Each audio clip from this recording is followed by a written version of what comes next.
जी अस्सलाम वालेकुम रहमतुल्लाहि व बरकातहू। आज 8 सितंबर जुमातुल मुबारक और इस वक्त रात का पहला पहर है। आज दो काम होने थे, दोनों नहीं हुए।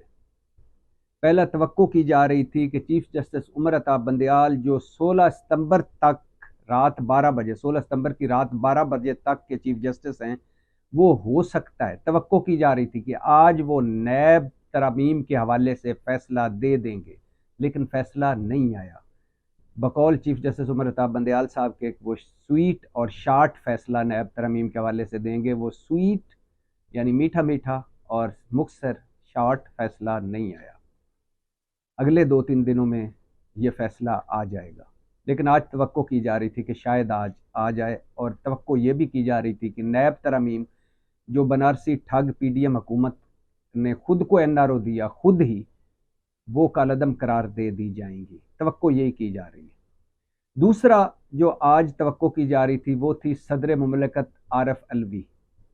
सदर मुमलकत आरिफ अलवी साहब आज रात 12 बजे तक इलेक्टेड सदर हैं। इसके बाद उनको निगरान सदर कह लें, कायम मकाम सदर कह लें, या वो सदर कह लें जो अगले सदर के मुंतखब होने तक सदर हैं। आज 8 सितंबर जुमातुल मुबारक रात 12 बजे तक सदर मुमलकत, जब रात 12 बजेंगे तो उनकी 5 साला टर्म पूरी हो जाएगी।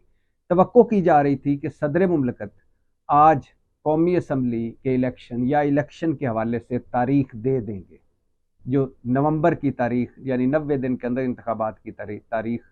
लेकिन सदर मुमलकत ने तारीख नहीं दी, हालांकि पीटीआई की कोर कमेटी ने भी मुतालबा कर दिया था कि सदर साहब फिल फौर अपना आइनी हक अदा करें और इलेक्शन की तारीख दें। सदर के पास ये आइनी इख्तियार है कि वो इलेक्शन की तारीख दे सकते हैं। जो कानून साजी हुई है वो इलेक्शन एक्ट में हुई है और इलेक्शन एक्ट को अमेंड किया गया है, लेकिन आइनी तौर पर अभी सदर ही तारीख देंगे। लेकिन लगता है सदर मुमलकत से जो दो बड़ों की अहम मुलाकात हुई है वो काम कर गई है और सदर मुमलकत ने तारीख नहीं दी। अगले चंद दिन अहम है, देखते हैं क्या होता है। लेकिन आज जो अहम बात हुई वो ये हुई कि चीफ जस्टिस उमर अता बंदयाल की सरबराही में 3 रुकनी बेंच ने ऑडियो लीक्स कमीशन केस में फैसला सुना दिया और पीडीएम हुकूमत के अदालती बेंच पर एतराज़ात मुस्तरद कर दिए। 32 सफाती फैसला है जी। चीफ जस्टिस उमर अता बंदयाल ने खुद तहरीर किया है और फैसला नोहा है इस ताकतवरों के मुल्क का, मरसिया है इस माफिया ज़दा मुल्क का, और ये एक तरह के रोना धोना है इस पैसे वालों के मुल्क का। ये मुल्क ताकतवरों का है, माफियाज का है, वालों का है। चीफ जस्टिस साहब ने जो 32 सफाती फैसला तहरीर किया उसमें दिल खोल कर रख दिया। उन्होंने कहा कि जजेस पर हमला आवर हुई पीडीएम हुकूमत, अदलिया की तज़ीक की पीडीएम हुकूमत ने, जजेस को हरासा किया पीडीएम हुकूमत ने, आइन तोड़ा पीडीएम हुकूमत ने, सुप्रीम कोर्ट के फैसलों को रद्दी की टोकरी में फेंका पीडीएम हुकूमत ने, जजेस के खिलाफ तज़ीकी और किरदार कुशी मुहिम चलाई पीडीएम हुकूमत ने, और जजेस को खुल्लम खुल्ला धमकियां दी पीडीएम हुकूमत ने। और चीफ जस्टिस ने कहा कि वो इस्लामाबाद जिसमें दफ़ा 144 लगी हुई थी, मतलब 4 बंदों से ज़्यादा लोग इकट्ठे नहीं हो सकते थे, और उस शहर में रेड जोन में जहाँ जलसा करने की इजाज़त ही नहीं है, रेड जोन में दफ़ा 144 वाले शहर में मौलाना फजल रहमान का जलसा कराया गया सुप्रीम कोर्ट के सामने, और हुकूमत ने सहूलतकारी मुहैया की और मौलाना साहब ने खुल्लम खुल्ला धमकियां दी सुप्रीम कोर्ट को और हमें।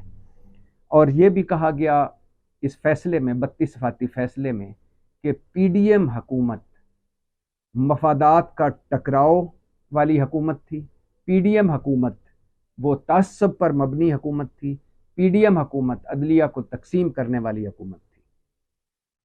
32 सफाती फैसला जैसे कि कहा है कि नोहा है, मरसिया है, और एक बायस शर्म है और बायस अफसोसनाक है कि चीफ जस्टिस ऑफ पाकिस्तान कह रहे हैं कि हम पर हमला आवर हुए मुंतखब हुकूमत, और उन्होंने कहा कि मेरी सास तक की ऑडियो लीक्स हो गई और बिना किसी फॉरेंसिक कराए, बिना किसी तस्दीक के ऑडियोज़ पर वज़ीर दाखिला और वज़ीरों ने प्रेस कॉन्फ्रेंसें की और अदलिया पर हमला आवर हुए।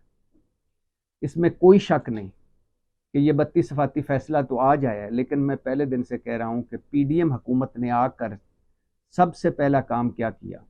सबसे पहला ये काम किया कि जब सुप्रीम कोर्ट ने उन्हें कहा कि पंजाब और खैबर पख्तूनख्वा के 2 सूबों के इलेक्शन 90 दिन में कराएं, तो पीडीएम हुकूमत सुप्रीम कोर्ट पर हमला आवर हो गई। सुप्रीम कोर्ट को तकसीम किया गया, 2 ग्रुप बना दिए गए। सुप्रीम कोर्ट को में फसाद डाला गया, दरार डाली गई, जजेस की तज़हीक की गई, जजेस की किरदार कुशी की गई, जजेस के ख़ानदानों कंडक्ट किरदार पर बात की गई। मरीम नवाज़ ने खुले जलसों में सिटिंग जजेस की, हाज़िर सर्विस सुप्रीम कोर्ट के जजेस की तस्वीरें लगाकर उन्हें साजिशी कहा, मुतस्सब कहा, और इसके अलावा चीफ जस्टिस के ख़ानदान तक बात पहुंचाई। पार्लियामेंट को सुप्रीम कोर्ट से लड़ाया गया। पार्लियामेंट में खड़े होकर कहा गया कि चीफ जस्टिस, अगर तुमने इलेक्शन करवाने की कोशिश की तो घर जाओगे। चीफ जस्टिस, अगर तुम हमें तौहीने सुप्रीम कोर्ट में बुलाओगे तो हम तुम्हें तौहीने पार्लियामेंट में बुलाएंगे। चीफ जस्टिस, हम तुम्हें इस्तेकाक कमेटी में बुलाएंगे। चीफ जस्टिस, जितना चाहे जोर लगा लो, इलेक्शन नहीं होने वाले। खुल्लम खुल्ला धमकियाँ, खुल्लम खुल्ला तज़ीक, खुल्लम खुल्ला किरदार कुशी। लेकिन इस पर कसूरवार सिर्फ पीडीएम नहीं है, सुप्रीम कोर्ट भी है।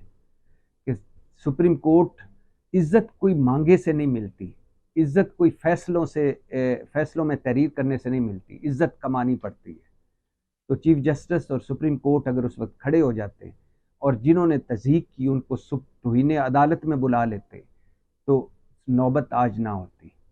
और अगर आइन तोड़ा इलेक्शन कमीशन ने, गवर्नर्स ने या पीडीएम हुकूमत ने, या इलेक्शन से भागे, तो अगर उसमें तौहीने अदालत के फैसलों में वज़ीर आज़म को बुला लिया जाता, वज़ीर ख़जाना को बुला लिया जाता और उन लोगों को बुला दिया जाता जो वज़ीर दिफा और जो इसके रिस्पॉन्सिबल हैं इलेक्शन ना करवाने में, तो फिर भी सूरत हाल बेहतर होती और आइंदा किसी की जुर्रत ना होती कि वह सुप्रीम कोर्ट के हवाले से कोई बात भी करे। एक तरफ सुप्रीम कोर्ट की तज़हीक हो रही थी, किरदार कुशी की जा रही थी, सुप्रीम कोर्ट पर हमले हो रहे थे। दूसरी तरफ सुप्रीम कोर्ट बकौल चीफ जस्टिस हम सब्र, तहम्मुल और बर्दाश्त का मुज़ाहरा कर रहे थे। सर, जब आइन दफन हो जाए, सुप्रीम कोर्ट के फैसले रद्दी की टोकरी में फेंक दी जाए, जाली और अधूरी पार्लियामेंट को सुप्रीम कोर्ट से लड़ा दिया जाए, चंद अफराद की मफादात की खातर इलेक्शन से भागा जाए, सिविलियन बालादस्ती वोट की इज्जत जमहूरियत को दफन कर दिया जाए, तब आप तहम्मुल और सब्र और बर्दाश्त करेंगे तो यही होगा जो हुआ। बहरहाल 32 सफ़ाती फ़ैसला आया है और ये फ़ैसला पढ़ने के काबिल है और ये फ़ैसला बताता है कि ये मुल्क ताकतवरों का है, ये मुल्क माफियाज़ का है, ये मुल्क पैसे वालों का है। और जब ये माफियाज़ चाहते हैं, इनको सूट करता है, ये आइन के साथ खड़े हो जाते हैं, और जब ये चाहते हैं इनको सूट ना करे तो ये आइन तोड़ देते हैं।